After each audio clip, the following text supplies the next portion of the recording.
Everybody, Bobby here from the GM table, and today I thought I would share one of the tools that's kind of my secret weapon for improving and prepping so many of my games. With this, we're going to go a little differently, and we're actually going to hop over.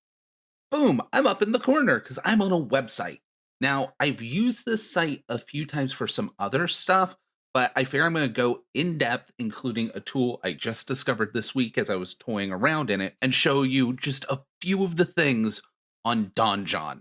Now, this isn't donjon.com, it's donjon.bin.sh.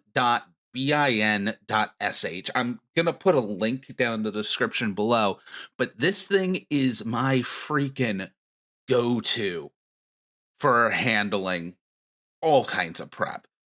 My face is technically covering some. There's a name generator and a fractal world generator, which I don't really use much. But what I do use is if, say, we're in a fantasy game. Yeah, we have name generators, but the real secret is this just generic looking random generator.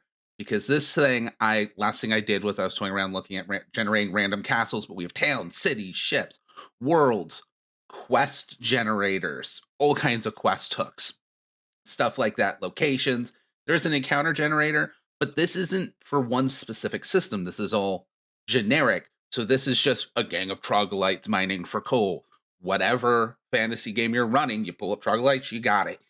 This one isn't balancing for level or anything like that. If that's your jam, as we scroll down, it does cover AD&D generators for dungeons. We're going to get into that for a second. D20 D20 fantasy, Pathfinder for you Pathfinder players. It even has 4E. And let's be honest, a lot of my D&D games, when I do run D&D right now, is 5E, which is where we're just going to look at some of this stuff. But this also isn't limited to fantasy, and we're going to get into the sci-fi stuff in just a second. I have done streams about the dungeon generator before. I have live streamed creating a dungeon in real time and filling it out into fantasy grounds because it's super useful. But I love this tool. This tool is amazing. Now, what I do, and a caveat I do for a lot of random generators, is I use this as inspiration. I go in and I massage for something like D&D where you have a CR system and things like that. I look at the creatures and what CRs they are, and maybe I'll swap them out for a creature of the same CR that fits my theming better. But even then, we have themes. They call them dungeon motifs. They don't have everything I would love, but they got you covered. They have aberrant, giant, undead, vermin, which is where you're going to get your kobolds, your giant rats, all that low level stuff, environmental, arcane themes, stuff like that. Again, great starting points. Speaking of starting points, if you've been watching Unpaid Bounties, this random generator, the science fiction random generator, has become my savior because it has cyberpunk jobs, it has space jobs. It had the mecha ones where it's just descriptions of different mech, but that's cool. I don't really use that one. I'm gonna be honest. Yes, this even has Gamma World NPC. So if you want crazy sci-fi, you got it. You want space jobs, you got it. Now, this is where we're going into the new tool I just discovered earlier this week. If you're stuck at home and you want to run a one shot or you want to get a new game up and going, you don't know where to start, they have an entire random campaign generator. It's only for fantasy. Kind of hope they come up with a sci fi one as well. This thing is amazing. Okay. This is also great if your players are going off to a new continent or you need like a large area for them to go to and you want to just have something ready. Because, yeah, it has the world name. Again, you can ignore the things you need if it's just a new continent. But they have what the area is called, the starting town in, all of that.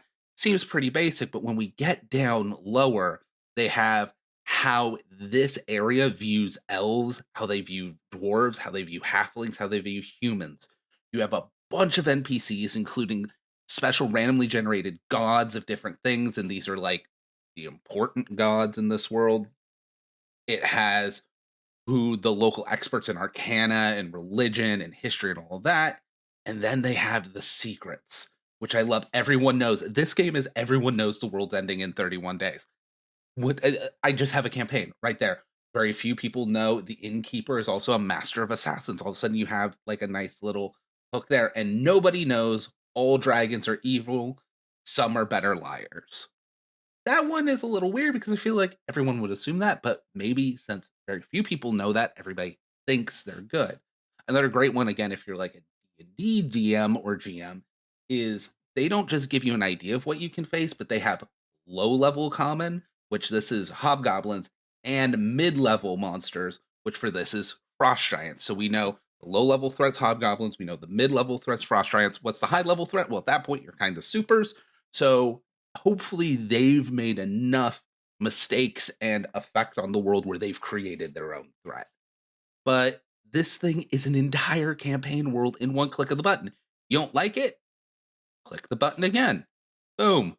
All of a sudden, let's look at the secrets. There was once a god of fire. The quest of the five wizards has failed. What's the quest of the five wizards? Well, you come up with that. And all spiders are spies of the demon queen, and everybody knows it. That that little nugget in the corner alone is an instant hook for a campaign idea. But that's it. This is a really short one. We're all stuck here in quarantine, so I thought I would give some tips on my main tool for both improvising in the moment and how I shortcut so much of my prep. And I will catch you guys next time. That's it for this week's episode. But if you want to catch even more, we have live episodes every Tuesday with Tales from the Frontier and every Saturday with Savage Star Wars over on our Twitch channel, twitch.tv/GMTable. Also, as always, you can catch episodes a week or even more early over on our Patreon, patreon.com/GMTable.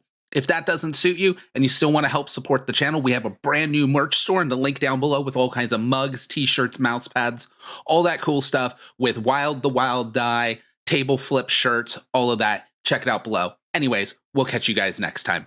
Bye.